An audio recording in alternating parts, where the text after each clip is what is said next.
All right. Welcome back to another episode of Chain Link Sports Talk here. I have former MLB catcher Michael McKenry. Mike here played with the Pirates, the Rockies, and Cardinals over his big league career. He's also been a motivational speaker the past 9 years, even while he was playing. He kind of started that up, and nowadays he's also a MLB analyst for AT&T Sportsnet Pittsburgh, kind of based out of where he used to play with the Pirates. So, Mike, thanks for hopping on with me. It's really cool talking with you. Hey, I really appreciate you having me. Looking forward to talking to you. Yeah, sure. I mean, I actually remember watching you play because I'm a Mets fan. Like whenever they would play the Mets or the Rockies, I remember watching you play. So it's pretty cool talking to you. So definitely appreciate your time here. Man, a lot of disappointment being a Mets fan. I'm sorry. Easy with that, right? Things are changing now. Yeah, like I'm sure you've seen the news with Steve Cohen. It's better days Yeah, are ahead. Better days. So, yeah, absolutely. so the first question I have for you is, what was the day of your major league debut like? And also, because I know some guys have cool stories and how they found out or how they were told from people. So I was wondering, like if you have any a unique story like that as well. Well, I got drafted in '06 by the Rockies, and I made it to the big leagues in 2010. Early September, before the AAA season was actually over, got put on the roster that offseason. And what that means is, it gives me an opportunity where they don't have to make a move to bring me up. They can just call me up if there's a 25-man roster move. So all year long, I was kind of on pins and needles because both catchers in the big leagues at the time either were either had some family things going on or their wife was pregnant. So they kind of said, "Hey, Michael, be ready. We're going to travel with all your stuff, all your gear." There are certain games that had to sit out because they're like, "Hey, we don't know what's going on in the big leagues, Right. but you need to stay ready. Let your wife know." So it was kind of a roller coaster ride for me all year long. And then I kind of got to the point, I think it was in August, I was like, man, I'm just going to, really not think it's going to happen anymore. I'm just going to just finish the season, go home, get ready to make the team next year out of camp because I felt like it was winding me up too much. You have that expectation to get called up. You're so excited. Yeah. But then finally, after a day game one day, I get a call. And you always know when there's a private number or restricted number when you're playing, it's somebody in the front office. So my first thought was like, man, I just got traded.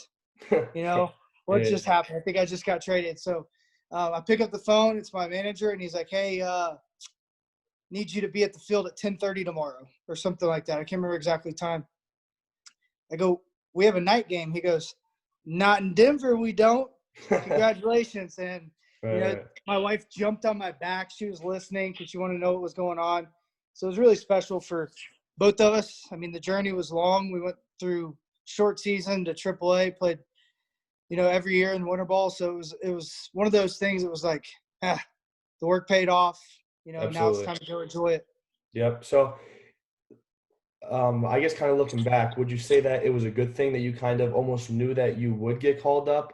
Or would you kind of prefer like that complete like surprise, like it's like you really had no idea it was coming? Because like even though like you said like you were kind of like on edge about it, you still knew it was coming, and like you weren't like totally like like lost in the minors, like not wondering like if it would ever happen. So like looking back, like would you kind of change the way it happened, or like do you like appreciate it more now? So I wouldn't change it because it's my story, but I would change my mindset. Um, I mean, I'm older and wiser. I'm 35 years old now. I was 25 then. And looking back, the one thing I would constantly tell myself day in, day out, I mean, wake up, tell myself, go to bed, tell myself is something my wife said to me a lot was embrace the journey, enjoy today, win today. And I think just focusing on that keeps you level-minded, level-headed, and you're not worried about that next thing. You're just worried about the here, the now. You compete, you enjoy it because you really never know, especially in the times we're in right now. Days are special, time is special. So For I sure. really want to exhaust.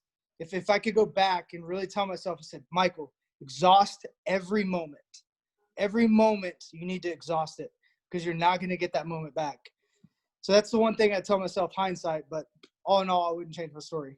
Absolutely. Yeah, I love that. So you also have a nickname, the Fort. So I was just wondering the origins of that nickname. I can kind of guess maybe the Fort, and you're a catcher. Maybe it had to do with like some blocking skills, but I was curious. where that nickname came from. You nailed it.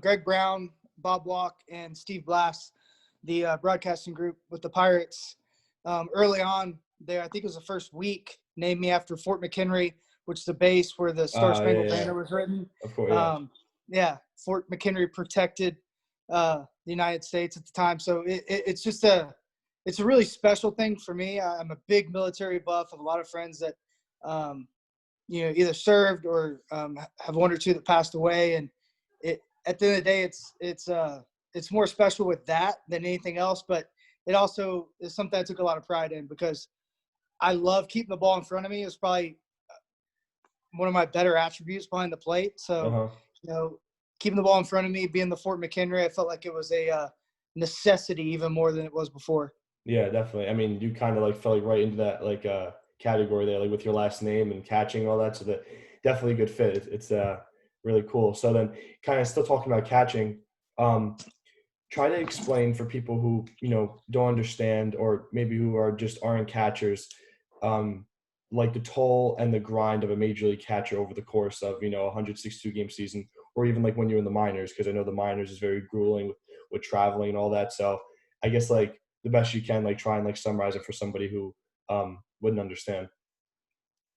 So if I'm talking to a non-athlete, if I'm talking to a fan, it's a lifestyle. It's not a job. It's not just a game. What you eat, what you drink, how you wake up, how much sleep you get, the recovery is as important as the actual task.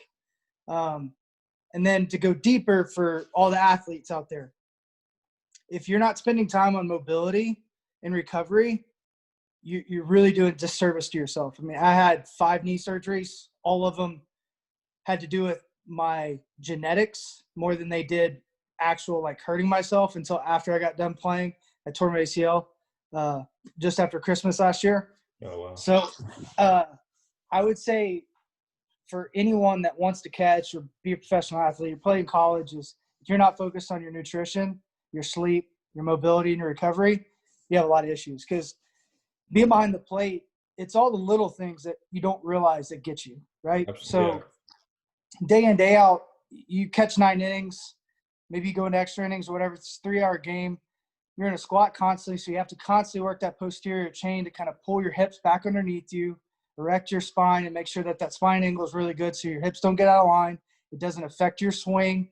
And then also being able to have your legs kind of bounce back after that. And then what most people don't think about are the foul tips, are the little nicks and crannies that you get hit in that you don't even realize until the next day. Man, why does my calf hurt? You remember you got a foul tip the day before right off the calf and you have a Charlie horse. So there's a lot of things that go into it. And, playing day in, day out, especially like I played a lot as a backup. I played both. I started, backed up. I kind of was the other guy at times too, pinch hit. So I think the stress of having to get ready, sit, get ready, sit, get ready, sit was even harder than playing every single day. Right. So I'm also a catcher too. Like I'm currently playing in college, and you're absolutely right. It's those balls that you might block and like you catch off the bicep, let's just say, that like when people are watching, like it doesn't look like it hurts, but that's gonna hurt more than the soreness from like like swatting 9 innings or if you go into extra innings. So I'm definitely there with you on that one. One more thing I would tell you and any kids: take care of your feet. Yeah. I saw more problems with guys' feet over my career than anything else. In what way do you mean that? Like in terms of the issues? Planters became one of the like most common things because cleats are cool now, right? So they get the custom cleats and it's more about the look than the actual like comfort. A lot of times that's one issue. And 2, guys don't take care of their feet. So they don't like roll out their feet. They don't get circulation back into the feet. Legs up the wall is something that's absolutely outstanding for your legs and feet. But if you're not taking that time, being in baseball, spring training, standing for 3-4 hours straight in cleats, wear your turf as much as you can, wear no shoes as much as possible, and you'll really save your feet. I started that, I was probably 26 when I started taking care of my feet. And I watched a lot of guys struggle day in, day out, trying to get their feet to loosen up so they felt okay running, okay swinging. So Interesting. take care of your feet. Okay. Yeah. I actually haven't heard that one before, but I'll definitely take your word for it. Um, so like nowadays, like there's so much more, like apps in the phone that you can download and like techniques and like nutritional tips. Like how do you think that, how am I trying to say this? I guess like the technology nowadays and like the innovation for recovery, like you're talking about, how do you think that might have affected your career if like you were kind of playing in 2020 compared to like 2013 or 2014, like when you were in the league? Um, it would have been a blessing and a curse. It's what I see now with kids that I work with and pro guys that I've worked with is there's so much information. You have to sift through it. If you ever minded for gold, they go and they put their tin in the or their sifter in the water. They pull it out with mud and they sift the mud to find that gold. That's what you have to do with these programs, these apps, the technology is figure out what works for you, how you're going to use it, find some guidance, ask some questions. If you're not asking questions, you're doing yourself a disservice. And if you can't explain why you do something to a coach, you're also doing yourself a disservice because that next coach you have will give you an identity that you don't need. They'll say, oh, you need to hit like this. Well, Right. actually, I like hitting like this because of this, this, this, this, this. And if you throw in the kinetic sequence or you start talking about biomechanics or your barrel path, they're going to be like, okay, maybe you get it. I'm just going to stay away because you just really just kind of went over their head and you're talking about yourself. So they can never say anything more than, okay, let me know how I can help you because you obviously know yourself better than I do. Right. Because you will. You're going to always be your own best coach. And Yeah. if you're getting overly coached too often, whether it be in an app or whatever, that's more of an insecurity inside your own heart than it is anything else because you're looking for more and more and more when you should be just repeating that more and more and more. Yeah. I see it all the time. Guys are always looking, oh, this is how Aaron Judge swings. I'm like, Aaron Judge is 6'8", 255 pounds. He's not human. Yeah. Don't watch a guy like that swing a baseball bat. Don't watch Mike Trout swing a baseball bat. Don't figure out what he's doing because he's an oddity. Find the guys that came out of nowhere, right? Find the guys that have put themselves together. Find the guy that's the same size as you. Watch that film. That's what's going to take you to the next level. So I say it would be a blessing and a curse because I was a hard worker. I never let anybody outwork me, and that's not me being one of the guys that says that. Like, you can talk to anybody. Like, unless you are a Navy SEAL, like we're gonna go toe to toe as long as you can. Right. And I still am waiting for the day where somebody keeps going and I don't, because it's just one of those things. When I put my mind on something, ever since I was a little kid, I just roll. So that would be the curse of it too, because I'd want to consume all of it, Yeah. and I'd have a hard time, especially at a younger age, sifting through it. But now I think Absolutely. I could really do it, especially understanding the data and analytics, and also understanding biomechanics and movement a lot better. Yeah, and two things you brought up there that like have resonated with me and that I've heard a lot is as you get older, you're going to be your own best coach. And there are coaches that start to get weeded out as you get older and like you play like more like highly competitive, not even baseball but all sports, that when they overcoach, those probably aren't the ones that are going to make it because as you get older, kids are going to start to understand themselves more than a coach like watching them. And then also what you said about sifting through all the data, because you're right, there's an abundance of stuff now through technology or through coaching or anything. So I appreciate that you said that stuff because you're absolutely right on those 2 points. I appreciate it. Yeah, yeah. So next question I have is, what kind of led you to your current occupations? With like being a analyst now with the MLB and continuing your motivational speaking paths. Jesus and my wife.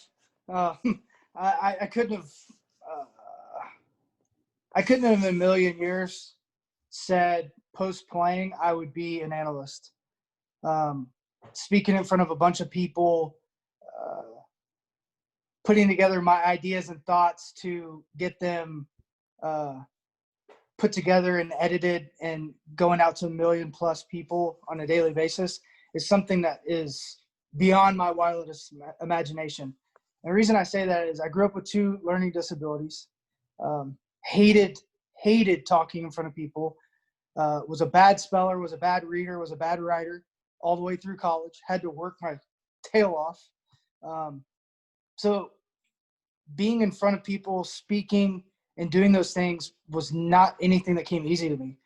Over my life, especially when I got to college, I put myself out there. I started, in high school, started going to things that made me feel uncomfortable. Started with Bible studies and youth groups, and you start playing games. You get up in front of people, you make fun of yourself. Had Yep. fun with that, and that just moved into college. I finally had a speech teacher that let me be me instead of creating a format like everyone else had to, oh, you have to outline this, you have to do this, these are your talking points, blah, blah. I would panic for some odd reason. I'd panic with that. So we came up with a solution, and I ended up getting a 99 in the class, and I did it different than everyone else. And from that point on, I just put myself out there. Every chance I got, I'd go speak, I'd go read, I'd do whatever I could to make myself uncomfortable so I get better at it. Right. And I eventually did. And then when I was in Pittsburgh, I got hurt. And while I was hurt, the Clint Hurdle asked me to stay and, help with the pitching and, sit in the scout reports and add my value. So I was there. And one of the on-field guys asked me if I'd want to fill in for 10 days while they're on the road. And I said, sure, I guess. I guess I'll do that. And then I was like, no, I don't really want to do it. And then my wife was like, Michael, you're doing it. So I did it. That was my video that they looked at when they called me, gave me Right. an interview, and I couldn't decide if I wanted to do it, but I figured, it's a great learning experience even if I decide to play. They gave me 6 to 7 weeks to figure it out, and I kind of knew that that's what I should do, or I needed to move on from the game because my real passion in the game, I think, is teaching more than it is playing. So I made the right decision. I haven't regretted it. I've enjoyed it, and I'm looking forward to doing it again this year. Absolutely. Congratulations on that, man. That's awesome. I appreciate it. So, last question I have is, what lessons from your playing career, from being a catcher and, going through all, those like rough times with the injuries, just having to grind out those seasons, what lessons, from all that, have you taken into, your life now as you gotten older and into your careers now that have helped you continue to succeed? So I would say serve to succeed is one thing that I think every catcher and every human being on the planet really should own. You will be more successful and you'll be more motivated than you've ever been in your entire life. You've continually served, especially people that can't do anything for you. I really believe the reason I had my best year in 14 was because the pitching coach and the bullpen coach kind of gave up on the team. I'm in Colorado. I just off my injury with my knee, ended up hitting 315, had an unbelievable year from spring training on. And it's because the entire time I was serving the pitching staff. I ran the scouting meetings. I took some young kids under my belt. And I really made it my mission to serve these guys in a way I never had before. And looking back at it, I would have never changed. I would have done that. It was so much work. It was so time consuming, but it took the anxiety away. I knew that my value was created way before the game even started. So it gave me a sense of peace. So when Right. I went out and played, I just played. And I've seen that also play out in life. If you're serving someone, you could have the worst day. You buy a meal for somebody, it changes everything. You Yeah. see them, just happy as all get out, whatever it is. So that's the first thing. Next one to I'd say take complete ownership. If you're making excuses, you're an idiot. And if you have expectations for other people, you're an idiot. And the Yep. reason why I say that is because you can't force anyone to do anything for you. You never will be able to, right? The only person that has paid for you in life is Jesus Christ. No one else will. Don't plan on anybody to, because they're all going to disappoint you, right? The only person that has already paid the debt and has done more than we could ever ask for is Jesus. Other than that, we're gonna see shortcomings. We're gonna see failures, even from the best people we know. So if you even yourself, to be honest. So don't have those expectations. Just work like crazy and hope for the best, but you can prepare for the worst and expect nothing. And if you go through life like that, you'll be so happy because you'll constantly have people exceed those expectations you would have had because you're expecting nothing from somebody. So when someone doesn't open the door for you and you have your hands full, you're like, well, kind Yeah, of you won't figured that care. was going to happen, right? Yep. But if they open it, you're like, man, what a nice dude that was. Yeah, yeah, yeah. So, and then the last two things is ask as many questions as possible, even if you completely understand the subject. Always try to disprove what you believe. Always. I do it with my faith constantly. And the reason I say that is because I've seen more than ever the divide in our country, and I've seen that on the field. I've seen it in church. I've seen it with couples we've mentored, and it all boils down to just serving that other person and asking questions to understand them instead of to get your point across. So you listen more, you ask a ton of questions, and you'll be amazed how many arguments, how many times you are going to get defensive, but you don't because you slow down and just listen to ask questions. It change everything. And then the last thing and probably the most important thing is you in life, you're going to need something bigger than your career. You're going to need that big why, your purpose. For me, Yep. it's my relationship with Christ. It's my walk. Day in, day out, I struggle like crazy. I'm not very good at it, but I'm working hard. But it gives me a bigger purpose. It gives me a bigger reason why to show up, wake up, and do different things. Right now, I feel like I'm in between with it to really figure out what he wants for me to do. But, that's part of the story. And I think it's going to make me better for it. And you can go through anything in life when you have something to lean on like that. If you don't have it, you're gonna find it somewhere, whether it's good or bad.